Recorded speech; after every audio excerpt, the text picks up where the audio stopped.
So obviously here we have a race and a bearing. This comes out of a bigger axle, but you can tell from the bearing we have a dent here.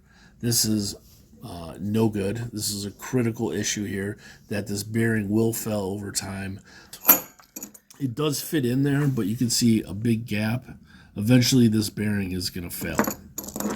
And you can also see in here this race that it's kind of marred up and scratched up. Those scratches and nicks are going to transfer to the bearing, which is, again, a critical issue here. You want this to be super smooth on the inside, and you want to make sure that the rollers have no defects in them. When it comes to grease, we use in-house the Castrol blue grease. It's definitely a game changer for us here, but this is the grease that we use when we do a clean and repack on a customer's